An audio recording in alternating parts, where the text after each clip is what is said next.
Hi, everyone. Thank you so much for those of you who have joined Lifting Off, the Foundations for Aerospace and Defense Industry Success.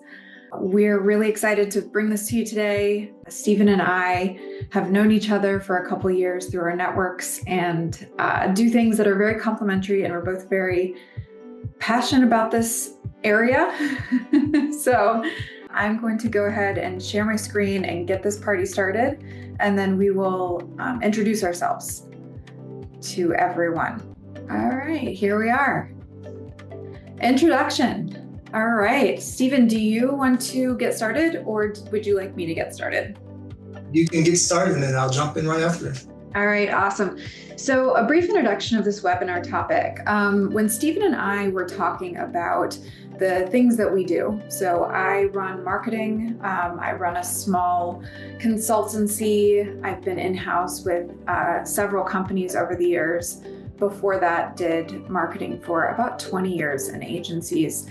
And Stevens does government relations, and we realized how integrated our two professions were and how much we depended on each other and how much aerospace and defense in general depended on these two areas in order to succeed. And so we came up with the idea to share some of our best tips and secrets and advice in more of a wide-reaching way, so that everyone could benefit from it. If you needed help, you knew who to reach out to. We realized how many synergies we had. We wanted to share our knowledge widely, and we decided to come together and put this together. It's a two-part series. The first part's a little bit more foundational. The second part gets into the nitty-gritty. Do you want to add anything, Stephen? Yes, well, just welcome to the webinar. I'm excited to partner with Cislunar, that's the firm that I represent, and also with Nat and her agency. Definitely, this is something that I wish I had when I originally took in-house role heading government affairs for my former company, my former employer. So these are all little secrets that unfortunately I had to learn along the way. And I always wanted somebody to tell me all the secrets. So when we came together to do this webinar, it was as if it was just going to be the magic where everybody who attends or sees the webinar afterwards we'll be able to have some key takeaways, some key secrets on how to break into the U.S. Congress, in addition to the Department of Defense, the Pentagon, etc. So as Nat said, these two functions work in parallel. In my former company at Firefly, a shout out to Trina Patterson if she's on, but she's the Vice President for Marketing and Communications at Firefly Aerospace. And we work together hand in hand every single day, every single week. When communications went out on different things, I had to make sure that I hit send to the congressional key stakeholders 1 minute later. So these two functions definitely work hand in hand. So I'm honored that Nat asked me to join, and I look forward to getting into some of the secrets that I've learned at Capitol Hill. Yeah, it's the same thing. So when I was in-house at Leo Labs, it was the same dynamic where immediately after accepting the job, I was put in rooms with conversations that I had never heard before. And I realized that the government relations part of this was going to be really big when I was helping them reach their revenue goals and really break into the DOC and things like that, Space Force, etc. So I think we've given a pretty good overview. Please do feel free to reach out to either of us if you have any more questions about our experience. We're both very personable and would chat with you all day about war stories, but let's jump into the first secret. So I'm going to start first with building your brand. And I want to start with this one, even though I feel that sometimes brand is seen as a dirty word. I feel like in some circles, it's been seen as a way to trick people or create an illusion. I've had some customers who associated it with things like the Gucci logo or, flashy branding. A brand is really just your reputation. So creating a cohesive brand to get started is creating an identity and a series of markers that people will remember you by. It's kind of like, if Steven's always wearing blue shirts, if he loves wearing blue shirts and he shows up in a light blue shirt and a navy suit to every event or every meeting that he has, people are going to say, oh yeah, that's the sharp looking guy in the light blue shirt and light navy suit. They remember that. So those little identity markers are really important, and it goes far beyond your logo. The most important part of your brand is how you speak, how you put yourself together, and how you represent yourself to the world, both visually and verbally, and the way those things interplay in order to reach your customer and change their mind.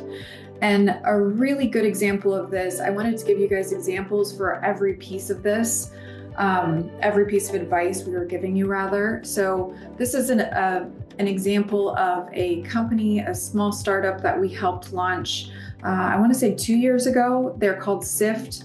They are software that helps observe complex machines in use. So if there's something going wrong with your satellite, this software can analyze what's happening, show you what data to look at, what's important, and kind of level up any problems that might be happening with your machine.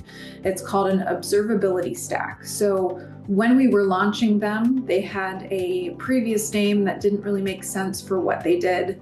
They didn't have any cohesive logo marks. They didn't have a brand personality. And every single time that we create one of these, we create a personality and voice that reflects their eventual customer, so that their customer can feel like they are speaking with someone that understands them, that feels like they could be friends with this person.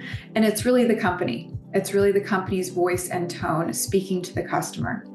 So it's everything from the logo to color selection. Yes, that's what most people think about when they think about brand, but also your voice, your tone, your mission, your vision, the way that you communicate is all one cohesive package that makes up your brand. And that's the first very important thing to do when marketing your business and really creating a business.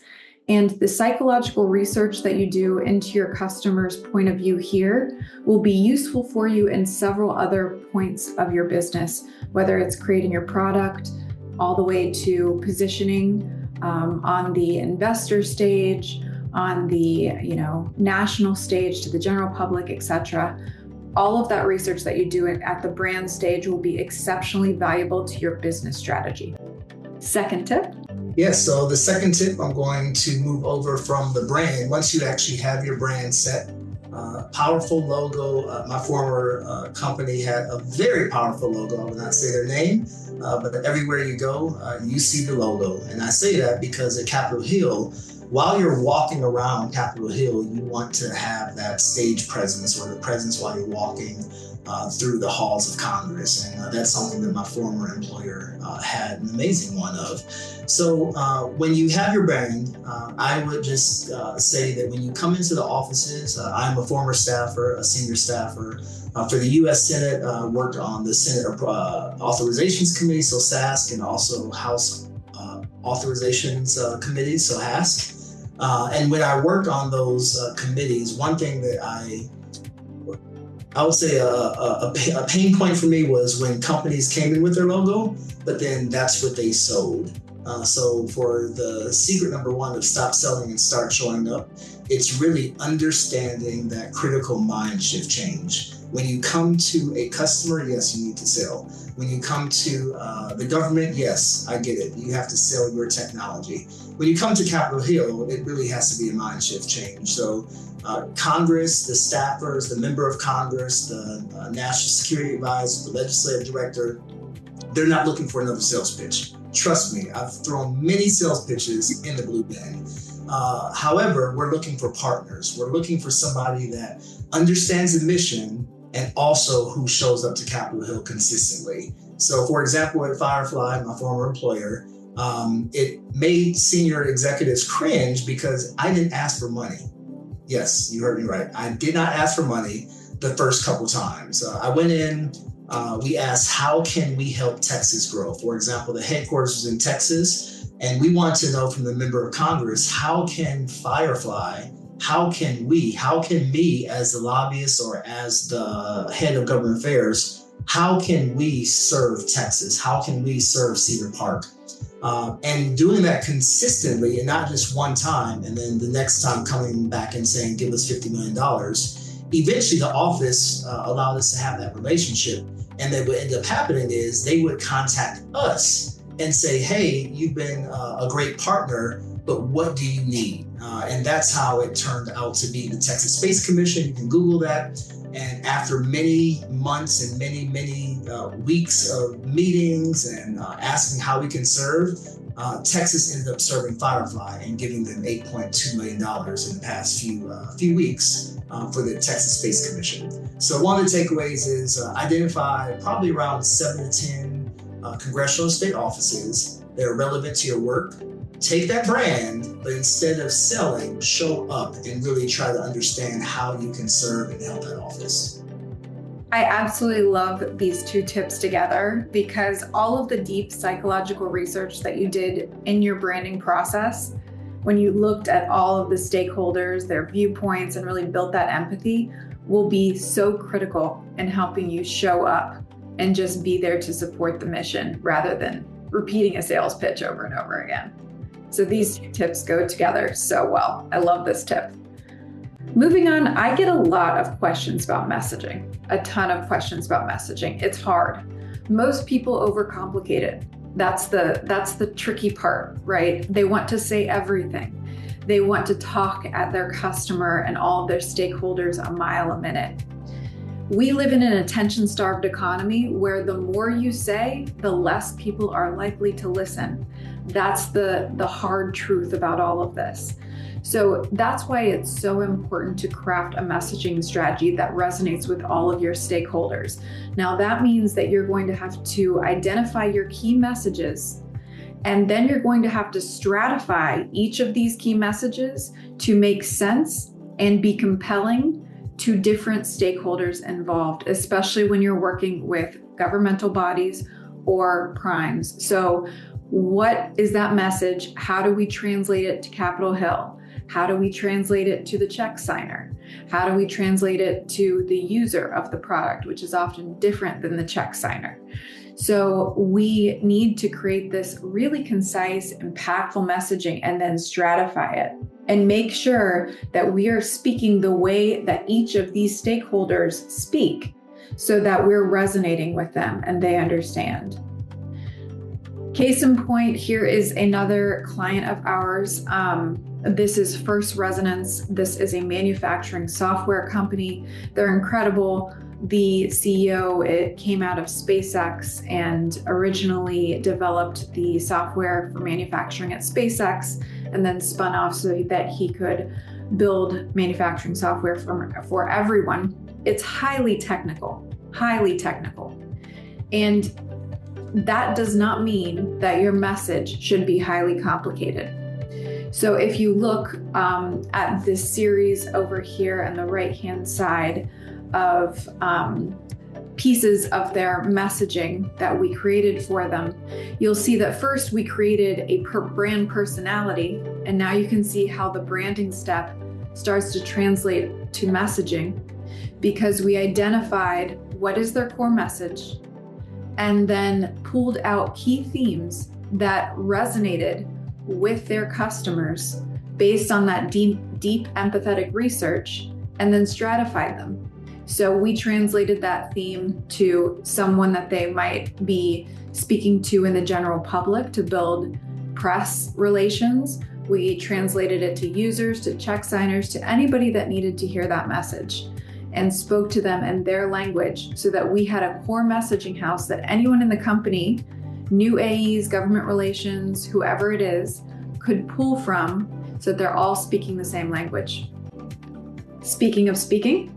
Yes. So one thing, I created this slide because one thing I learned coming from the Department of Defense, we speak in acronyms. So we use acronym after acronym after acronym, and being in the Defense Department for 23 years, it was part of who I was. When I joined Capitol Hill as a staffer, first as a defense fellow, and then I caught the legislative bug and I ended up resigning from the Air Force and becoming a full-time senior staffer. But I had to learn how to speak fluent Hillese. And I say that because when you have your pitch deck ready for the DoD, the Department of Defense, it's one thing, but at Capitol Hill, you have to massage or change the language slightly. Most founders that I have worked with lead out immediately with tech specs, very, very, very in the weeds. On the Hill, that doesn't work. It just does not land. This is no offense, but I always tell people that if a third grader doesn't understand you, or a sixth grader, or your grandmother, or nowadays grandparents are my age, so I can't say that anymore. If it's your great grandmother, if he or she does not understand your pitch deck, at least 50 to 60%, you've missed the mark. One time I was with the CEO and we were in a congressional office, and it was oh my gosh, he had this brilliant technical idea, and their technology was amazing. However, during the presentation, the staffer stopped immediately and asked a very simple question. And for those online and for those who see this afterwards, you're probably thinking, what was the launch vehicle? Were you going to the moon? How many gadgets are part of the rocket? No. The staffer said, how many jobs does this create? Poof, immediately. How many jobs does this create? Didn't matter if we landed on the moon. Didn't matter how many launches, how many technology triumphs we've had. It was how many jobs does this create for the local market? So Congress listens in terms of what's the impact to economic development, to the workforce, job creation, readiness for national security, and definitely local wins for their constituents. So I would always advise, and we have this, to have two types of pitches. One, yes, technical, because you do have committee staff who are more in the weeds. But when you're in the personal office, meeting with the National Security Advisor or the National Defense Fellow, they may not be engineers. They may not be rocket scientists. They're probably just like me, normal guys, normal gals that have no idea about orbital mechanics. And we just want to know what is the major thing or the major push for our constituents. So if they understand that and how you're going to take care of their districts, then that could translate to dollars in your company's pocket.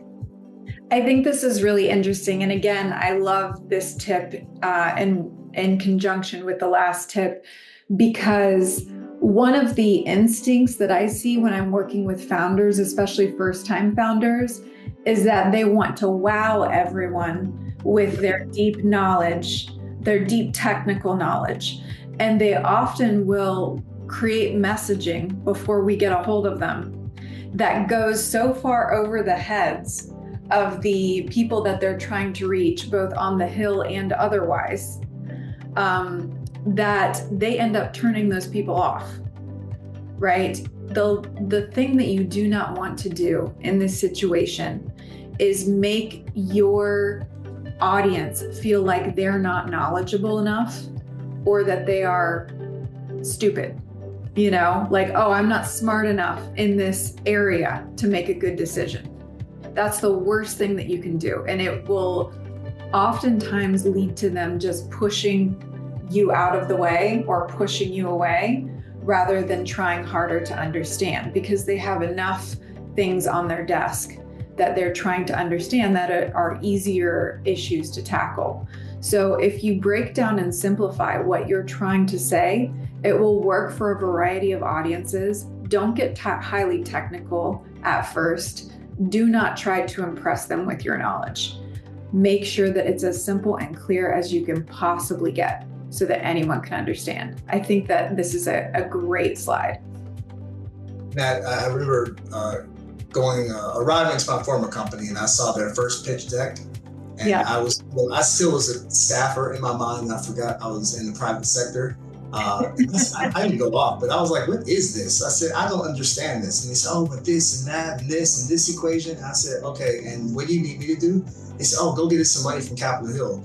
I said, well, you need to come back to me with a new presentation because I'm not taking this. And months and months after the fighting and pushing, and we can laugh now, we do have a great pitch deck, and it did end up translating into dollars, into legislation. So. Of course. But definitely, if you're a founder and you're listening to this, listen to your government relations people, listen to your marketing people. It might feel like it's going against your instincts to dumb it down, if you will, but that is how you're going to start to win hearts and minds. All right, another government relations tip. Yep. So one thing to securing government contracts that I want to highlight is it happens before the RFP, the request for information, the RFI, etc. It happens way before that. So if you're waiting for the public announcement, if you're waiting for a public hearing to pitch, I think you're already too late. The real influence happens in private briefings, think tank breakfasts, roundtables, different areas where funding priorities are shaped. One example I want to give is how we were able to, in my former role, we were able to be successful because we were in the room. I'm a Broadway geek, so of course I always have to bring Broadway into it, but we were in the rooms where it happened. So we would make sure we would attend different think tank events, whether it was from Payload, maybe it was the Mitchell Institute, but we wanted to make sure that we were in there and that we had a voice in the roundtables. Whether that meant we were the keynote, whether we were a panel speaker, we want to make sure that our executives, and sometimes it was me as the person who pulled the short straw, had to be in these areas to make sure that they understood what our priorities were, but being a little strategic to make it not only for Firefly or not only the congressional office, but it was for more national security, because in the larger events or larger roundtables, you have all your competitors there, you have military there, you have congressional staffers there. So you don't want to make it seem like that you're the only solution. You do want to make sure you're the only solution when it comes to that legislation, but in the big rooms, you want to speak, listen, and really follow up after the events on how you add or how your company can add to the national security ecosystem. Absolutely. And case in point? Yes, case in point. So, of course, my friend Nat, she had some amazing pictures, so I had to add some for mine. So this right here, I just wanted to show how you have a space transportation company and how we were really able to massage that message, because originally nobody knew, many people didn't know who my former employer was. Because of the genius marketing skills of Trina and her team, in addition to the genius techniques of the GR team, I was part of it, but it really was the team that I was honored to be the leader of. We were able to have different messaging strategies instead of just going into the offices. So on the right-hand side, you'll see one of the receptions, tactically responsive space reception that we had on my birthday. That's a whole nother story. November 7th, I spent my birthday. I don't remember what birthday it is. After you pass 40, it kind of just stops. But from 7 o'clock in the morning to around 11 o'clock at night, we ended up having, I think, around 8 congressional meetings. 7 out of 8 were with the U.S. Senator or the congressperson, the member of Congress in person. Then we closed with a reception with Honorable John Carter. We call him Judge Carter, for the tactically responsive space reception. Now, I say this because we designed it as a invite only for the staffers, showcased the history-making Victus Knox launch. But how did that impact? Did it bring in money that day? No.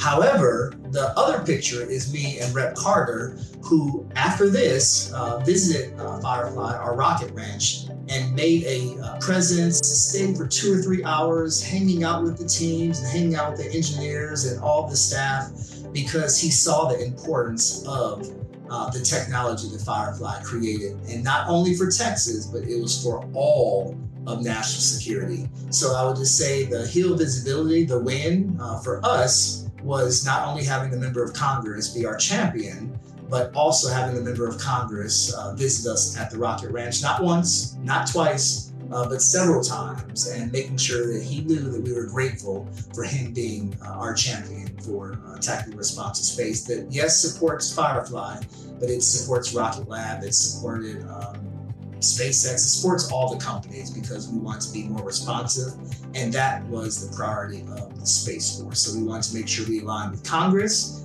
and also the Space Force, and then execute it with the reception of Capitol Hill. I love this.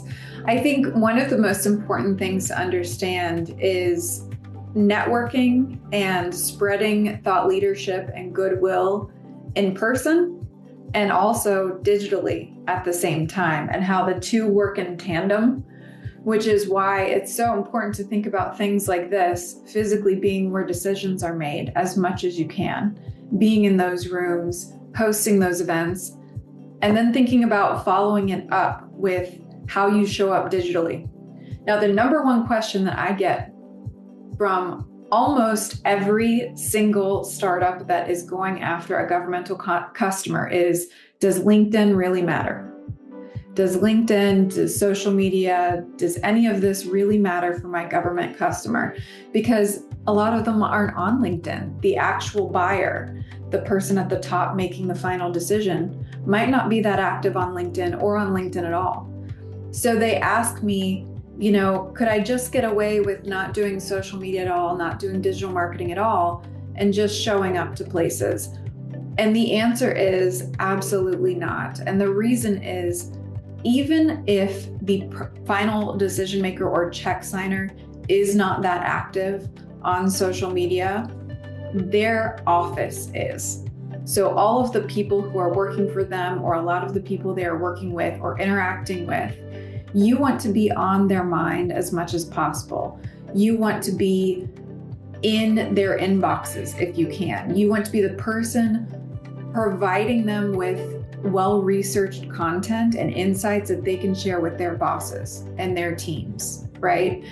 Position yourself as a really helpful sage. So you're very passionate about this area, just like Stephen did in person here, and provide content digitally that helps them become smarter at what they do without making them feel bad about the things that they don't know. So you are an industry enthusiast just sharing your insights. And I'll give you a case in point in this. So going back to Leo Labs, when we were chasing government contracts a couple years ago, we put in place this system called Leo Pulse, and it was an insights monthly newsletter. It was sent out similar to a payload newsletter, for those of you who understand that, but it provided explainers for the different things happening in low Earth orbit.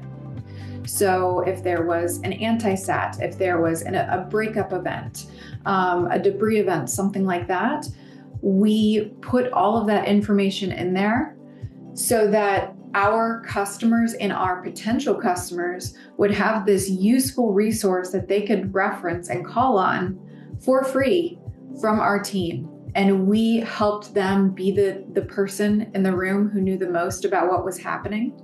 And because of that, our name was in their mouths. So they were talking about, the thing that they heard or that they read in Leo Pulse last month. They were bringing it up in conversation. And so you'll hear things when you're doing this with your business. You'll hear things like, I already heard about that. Someone in my office was talking about it. And so this is a way that you take that physical presence, being where the decisions are made, and use all of the time where you can't be there, when you're not there, all of that in between time, between events or opportunities to touch base, to continually provide value to your customer or potential customer, your influencers, your decision makers, all of the people that they will be talking to, so that you're known as the company and the brand that they can count on to help them, to make them smarter, to be the person who knows the problems that exist and is working on the solutions. And it's done through efforts like this monthly newsletters, resources, infographics, all of that content that you invest in developing and sharing out really pays back in spades, because it, again, builds your reputation and keeps you in the know as a, entity that they can count on. Now I want to say something on LinkedIn. That's something that we also, so there was a person, I won't say their name, of course. Yeah. They said, well, why are we putting this announcement? It was a rooftop reception at Capitol Hill for celebrating the pre-launch of their second launch. And somebody said, well, it can't go on LinkedIn. LinkedIn is a waste of time. We don't use LinkedIn like that. And I disobeyed and I put it on LinkedIn. And through LinkedIn, people start learning more about it versus, email also. And we had over 150 attendees to the first event that we hosted on the rooftop in the Capitol Hill region. And many of them said, oh, we heard about it through LinkedIn, because one person saw it, then they shared it to their network, then they shared it to their network. So I really want to make sure the audience listens to Nat when she talks about the LinkedIn revolution and really using that, because it is a very powerful tool. It's such a powerful tool. And I love that you said that, because the response that you got from your former colleague is something that I contend with all the time. And I have to help educate my customers, my clients, the people who I'm helping build marketing strategy, execute marketing strategy, with understanding what the value truly is. It is, I shared something the other day. When you think about content and social media, which they call brand marketing, right? It's you can kind of liken it to working out, right? So if you work out regularly, everything else gets easier. You can go on that vacation and go on that big hike. You can carry your groceries up the stairs to your front door without getting winded. You can pick your screaming 4-year-old up when they have a tantrum in the middle of the store and get them safely out to the car, right? Everything in life gets easier because you're working out regularly. That is the same thing as continually investing in marketing content and social media. So if you have it professionally managed, if you are continually investing and sharing in quality content, not fluff, but things that will truly appeal to your decision makers and their influencers, it will pay in spades. It will take you about 3 to 6 months to start seeing that investment come back to you. And then by the time you've been investing for a year, you will not believe the difference that it will make for your business. I just wanted to give you guys one more case in point to reference. You can actually go on their page right now and see how they're being actively managed. But coming back to that client of ours, First Resonance, the manufacturing software company, we handled everything from their messaging strategy and execution to their LinkedIn. And if you look at Space Symposium, for instance, they share thoughts and things like that in real time. Another conference that they went to is called IMTS. It's more around manufacturing. They actually went and shared insights from other companies at the conference. So these are things that people look forward to, they interact with, they bring up in conversation, and it helps spread your reputation. If someone else is sharing a video that you shared with your network on your behalf, then you've won the ultimate goal, which is you've created a message so strong and so valuable to your customer in a piece of content that they actually feel that it is worth it to share it on your behalf with someone else. Like, someone else needs to know this. So that's the ultimate goal here. And it is very valuable to your business. Even if the ultimate check signer, that person way at the top at the DoD, Space Force, DOC, whatever it is, isn't active on LinkedIn, everyone who works for them probably is. This gets into the who's who. So this is one of my other secrets, because I see many companies coming to Capitol Hill and speaking to the wrong person. All members of Congress are not equal. There are members of Congress who have been there for 30 years, 40 years, 50 years, and there are other members of Congress who just showed up yesterday.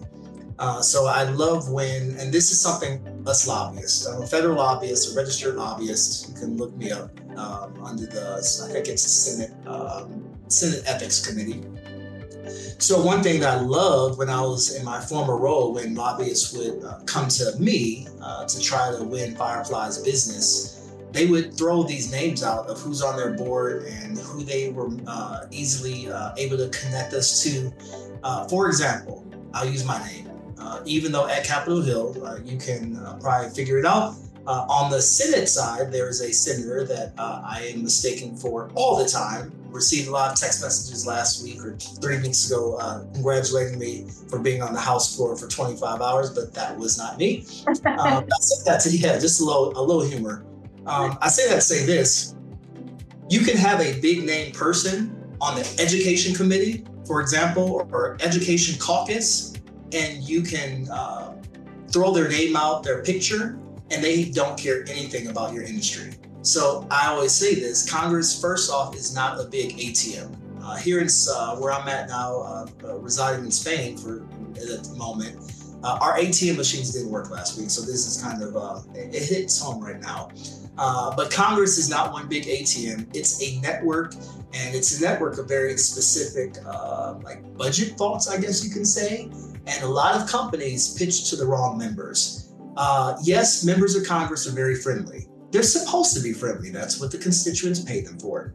However, if your company needs legislation passed, whether appropriations for funding or authorizations for regulations, for example, friendly is not enough. You need power and placement. So knowing who holds those purse strings is very key. Knowing who's on the Intel committee, for example, and you have a technology that is going to support the IC, the Intel community, you need to know who and what members are on those powerful subcommittees or the committees. If you are attacking responsive space and you have a technology and your company needs to secure $50 million, if you go to Senator Stephen McCall, I can't help you, for example, because I'm on my sons are in soccer. So I'm on the soccer committee, and my main priority is soccer. And you just invested 20, 30, 40 hours lobbying, advocating for me, and I don't care about space. I only care about soccer is one example. So know the right subcommittees, whether it's the House or the Senate Armed Services Committee, whether it's appropriations, and then also the emerging tech panels. And one key is, this is all public. You can go to congress.gov, that's congress.gov. You could track who's talking about it in your industry, and then also those are going to be your entry points. Absolutely. And this is another example of how marketing and government relations work together. At several companies, we have actually put together visual diagrams where we will put the person's name, which committee they're on, their photo, so that you can't mistake them for someone else, because, their pictures are from high school and they're not. There you go. So the most recent photo that we can find, the committees that they're on, and a couple of things that we know they care about from online activity or other conversations that they have. We would update these dossiers on a regular basis. And before we held one of the in-person events, such as the event that Stephen shared earlier, we would actually go through them with the entire team, not just our government relations team, but also anyone who might be at the event, the founders, anyone on the sales staff, anyone who may interact with anyone who's connected. We would make sure that everyone knew who they were. It's kind of, if anybody's seen The Devil Wears Prada, the woman who is the fashion editor's assistant who whispers names in her ear, that is how marketing worked with government relations and sales in order to make sure that everybody was in the know. And these people change. So don't forget, you can't just set it once and forget it, because these people change. And Nat, thank you for your marketing expertise and your teams. Because of you all, we understand that at Capitol Hill, and you all have helped us tremendously. Because we don't know everybody, we don't remember their names. And I will just say one little secret I don't think I've mentioned in this session or even the next session. When Nat and her teams give you these booklets, the face charts, whatever you want to call them, they're not just going to put they voted here or they supported this or they secured $100 million for this. But sometimes it could be something very small. I went to Embry-Riddle Aeronautical University in Daytona Beach, Florida. So every time we would go to the senator or the representative's office for the first time, one of them, say, was an alumni from Embry-Riddle Aeronautical University. Instead of talking about Firefly immediately, I make that human connection, and I would say something like, yeah, I went to Embry-Riddle Aeronautical University. I think you went there a few years before me. What? You went to ERU? Oh, well, that. And we can start talking, and it opens up their heart because you're not forcing your technology. You're not forcing your requirements, your capabilities, the ask, write this legislation, push this amendment. But it opens up the door. So when you get these booklets, even for the founders and CEOs and CFOs, et cetera, when you're there, try to find some point where you have a common interest. Maybe it's baseball. Mention that your son or daughter played Little League. Maybe you're Judge Carter, for example, he was a coach for Little League. So that's one area where you can say, oh, Judge Carter, I also was a Little League coach and we lost every game. Make it fun. That's exactly right. The funny thing is I grew up in the Midwest in Ohio, and Ohio State fans are some of the most enthusiastic in the country. Ohio State. Ohio State University. And it is funny to note how many relationships I have built just being from Ohio. So use what you have, make sure you're in the know where they went to school, know what they care about, what committees they're on, but also just what they care about as much as you can. And with social media, it's kind of easy to find out. So do your research, or make sure that you have a good marketing team and government relations team that is going to do it for you. All right. And then I believe this is our last tip for this session before we wrap up, and then give a couple of extra pointers at the end. So this is one of my favorite secrets. Own the story, own the room. Everywhere I go, everywhere Nat goes, whether it's Space Symposium, in a couple of weeks I'll be at Small Sats Europe in Amsterdam, and I pride myself. When I show up, I'm going to own the room. I don't know much about satellites, but I'm still going to own the room. So the final point is the stories move money. And I think that's what everybody who listens to this webinar wants. At the end of the day, you have to spend money, you have to use resources to make money. So stories move money. Facts and specs, don't get me wrong. Your specifications for your capability or your technologies are very, very, very important. However, you have to learn how to tell a story that's going to end up moving the money. The case in point for Firefly, this picture is at the Oklahoma State Capitol. Trina, like I said, I hope she listens to this. Trina and I fought back and forth because getting this Blue Ghost lunar lander model to Oklahoma, Tornado Alley, with 7 days notice, it took almost an act of Congress. So we ended up getting it there.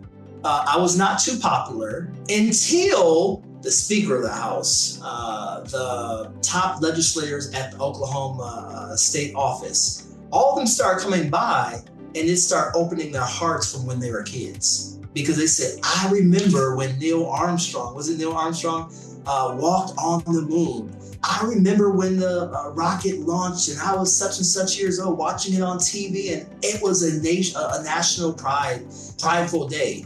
So having the Blue Ghost there, immediately they're like, wait a minute, that's real? That technology is real? Yes. And in a few months, it's going to land on the moon, which I will say, you can Google it.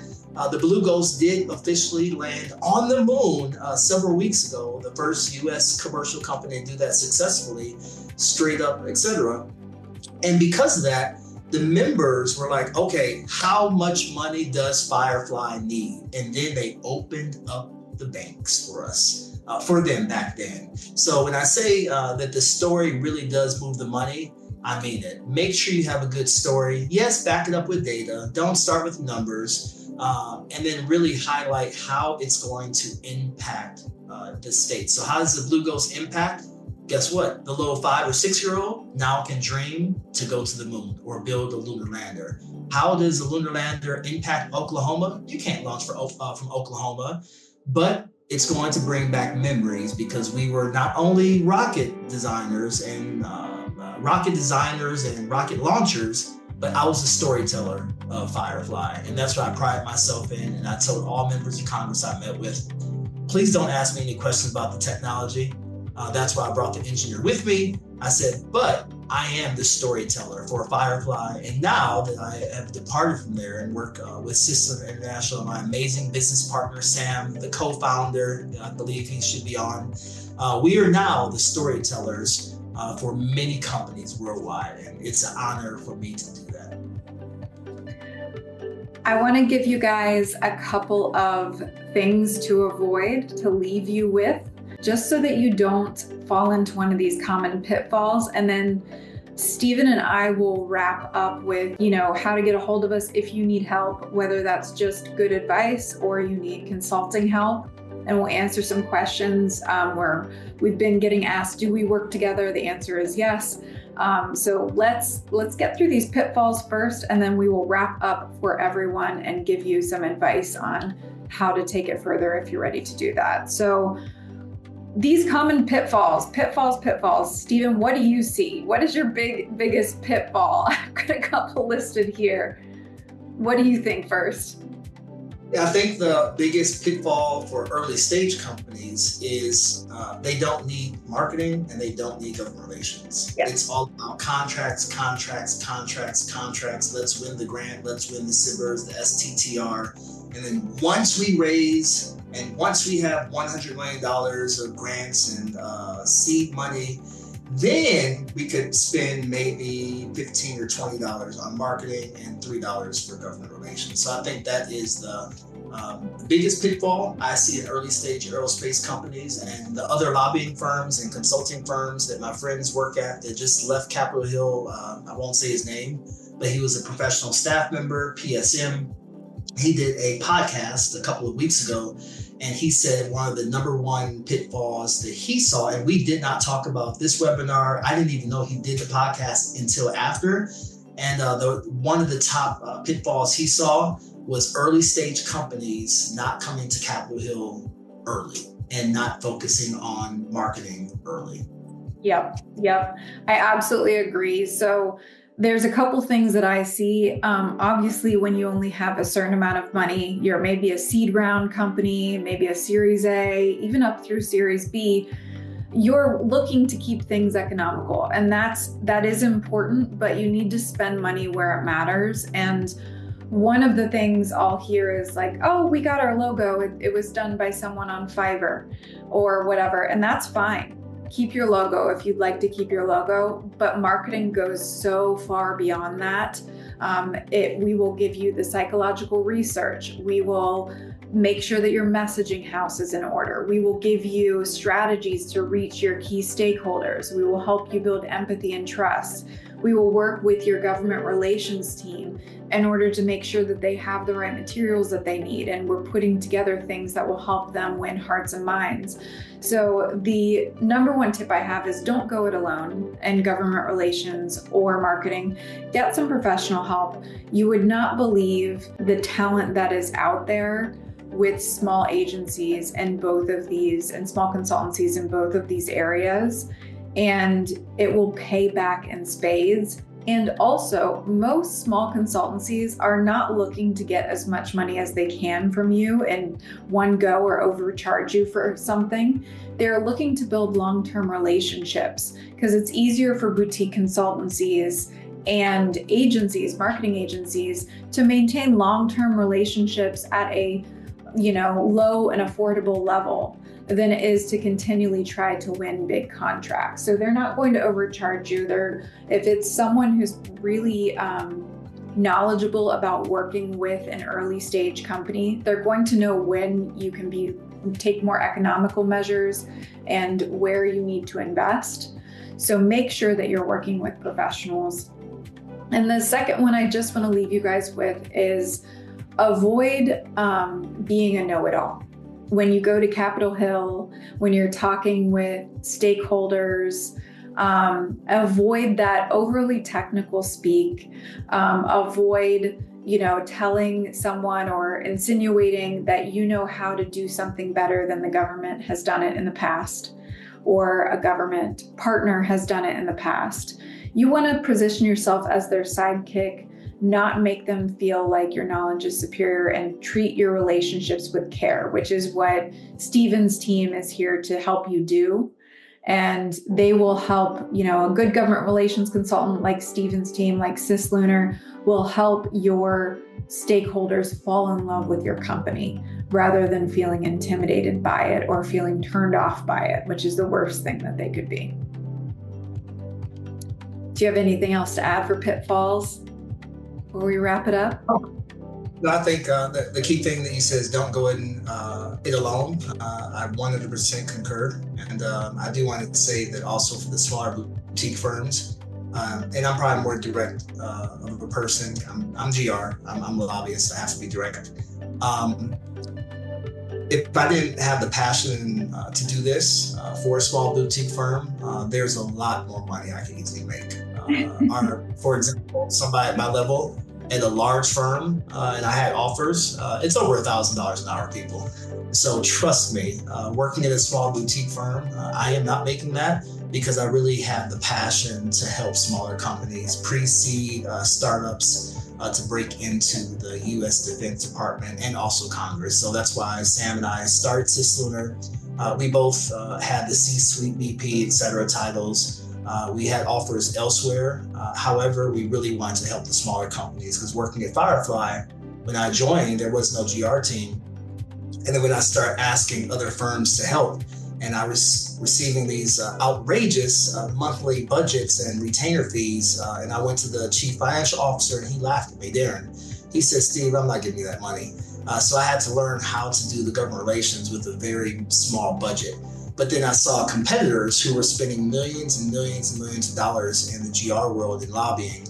And they could have crushed us, but they did because we learned how to effectively use our resources with very, very little dollars, but we had a multi-million-dollar impact at Capitol Hill. So that's why Sam and I started Cislunar. I know that's why the Lennox Agency that was founded by Nat, she started that because we could, I'm not being funny, tomorrow we both can leave and we can go be chief marketing officers, chief government affairs officers, C-suite, $400,000, $500,000 salaries, etc. But that's not what I'm in the business for. Yes, I have to feed my kids, but I really want to help smaller companies succeed. And without companies and consultants like us, these companies, some of them just don't. They don't have a chance to succeed because they don't have the resources.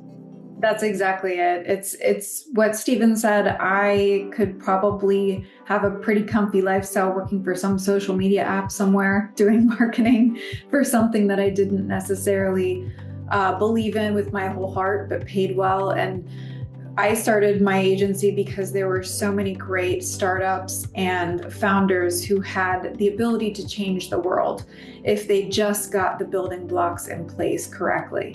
And I think we share that. We both have affordable rates for seed round all the way up through Series C, etc. Depending on where you are, we can handle overflow work versus handling everything soup to nuts. I have companies that launch and they don't need to hire a fully fledged marketing team because they have a portion of our time all the way up through their B rounds and beyond. So, we are built for startups, we are built for scale ups, and we know how to do a lot with a little. We know how to use AI when we need to, how to put the personal touch in when we need to, and make sure that you're not trying to go it alone. Even if you're not reaching out to Stephen or myself, reach out to someone who understands your stage of business and get the help that you need. And thank you guys so much for joining. It's been an amazing hour. Stephen, do you have any final thoughts? No, thank you for hosting this. Sam and I are very excited to support the Lennox Agency, and we're just excited to be here. So thank you for having your trust in us, and we look forward to the future. We look forward to the next seminar or the next webinar in approximately 4 weeks, and send this out to other people that you know, and we look forward to working with you. Yes, the next webinar will be on June 2nd. And if you are looking to hire Stephen and I as a team, we do partner together well. We can put together packages for you, and please reach out even if you just need advice. So thanks so much for joining, guys. Chat soon. Ciao.